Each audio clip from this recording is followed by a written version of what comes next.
ये यहाँ पर सबसे पागलपन भरा सीमित संस्करण तकनीकी उत्पाद है जिसे मैंने अपने जीवन में अनबॉक्स किया है। और हमारे पास इनमें से 10 हैं, पोकेमॉन से लेकर एक्सबॉक्स तक, और सचमुच पहला आधिकारिक लिमिटेड एडिशन आईफोन। ये जानने का समय है कि मेरी जीवन भर की बचत वास्तव में कहां गई है। हर उत्पाद को एक दुर्लभता रेटिंग मिलने वाली है जो इस पर आधारित होगी कि उनमें से कितने कम बनाए गए और उन्हें प्राप्त करना कितना जटिल था।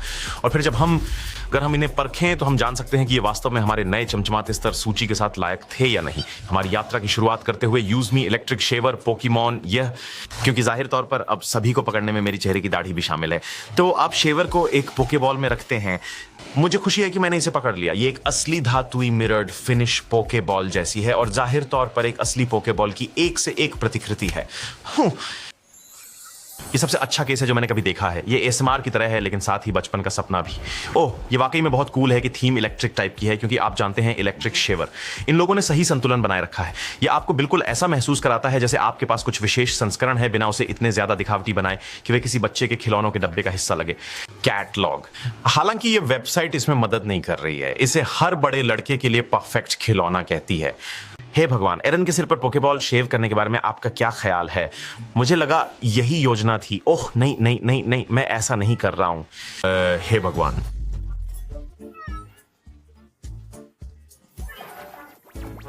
कम से कम मैं सुरक्षित रूप से कह सकता हूं कि शेवर काम करता है। यह दुर्भाग्यवश काफी करीबी शेव है। सीधी रेखा खींचना कितना कठिन है। तो अगर मैं 1 मिनट के लिए अपने पोकेमॉन के प्रति अत्यधिक प्रेम और इस बाल कटवाने के प्रति अत्यधिक नफरत को अलग रखूं तो यह एक मजबूत बी टियर लिमिटेड एडिशन जैसा महसूस होता है। लेकिन अब हम उन प्रोडक्ट्स की बात करते हैं जिनके पीछे बहुत ज्यादा हाइप रही है। यह $80 वाला एस्ट्रोबॉट कंट्रोलर है PS5 के लिए, और इसकी मांग ने सप्लाई को इतना पछाड़ दिया कि अब इसे कोई ज्यादा कीमत चुकाए बिना पाना मुश्किल है, जिसका मतलब है कि मैं अब इस चीज को सही मायने में दुर्लभ मानूंगा। और इसके चारों तरफ इतनी हलचल होने का कारण यह था कि किसी ने भी वास्तव में यह उम्मीद नहीं की थी कि एस्ट्रोबॉट एक बड़ी बात बन जाएगा। ज्यादातर लोग पहली बार उससे एक प्री इंस्टॉल्ड PS5 डेमो के हिस्से के रूप में मिले ताकि लोगों को नए कंट्रोलर की विशेषताओं को समझने में मदद मिल सके। लेकिन लोग उस डेमो को इतना पसंद करने लगे कि सोनी ने डेवलपर में भारी निवेश करना शुरू कर दिया, जिसने फिर पूरी तरह से एक नई सीक्वल गेम बनाई, जिसने न केवल अच्छी समीक्षा हासिल की बल्कि वास्तव में गेम ऑफ द ईयर जीता, लगभग यह सुनिश्चित करते हुए कि एस्ट्रोबॉट प्लेस्टेशन का आधिकारिक शुभंकर बन गया।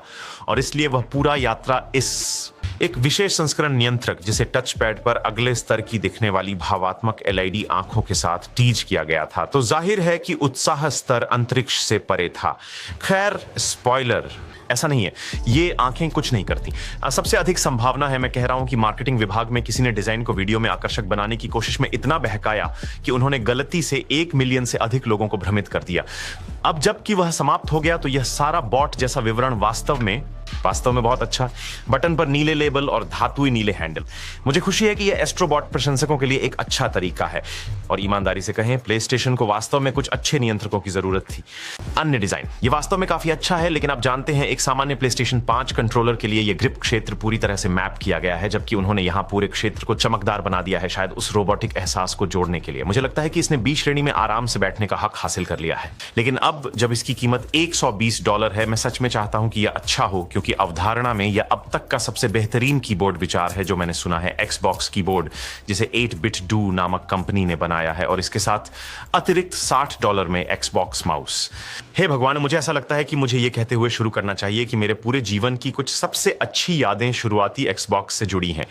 बस 4 दोस्त एक छोटे CRT टीवी के आसपास इकट्ठा होकर रॉकेट लॉन्चर से एक दूसरे को धरती से उड़ाने की कोशिश कर रहे थे। वही जीवन था। और यह आधिकारिक मैकेनिकल कीबोर्ड है जो मूल हरे प्लास्टिक विशेष संस्करण Xbox से प्रेरित है। और मुझे यह बात बेहद पसंद है कि उनके पास वही चमकदार प्लास्टिक फिनिश है जैसे वे बटन।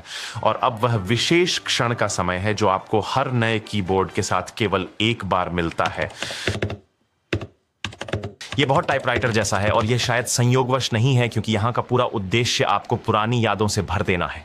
यह सबसे उच्च ग्रेड की स्विचेस नहीं है। मैं मान रहा हूं कि उन्होंने इन्हें इसलिए चुना है क्योंकि यह पारदर्शी हैं, और यह ईमानदारी से कहें तो वातावरण को बहुत बढ़ा देता है, लेकिन फिर भी यह अच्छा महसूस होता है। ऐसा लगता है जैसे इस चीज का हर इंच आपको वहां वापस ले जाने के लिए डिजाइन किया गया है, जैसे backlighting, mechanical keys, wireless connection.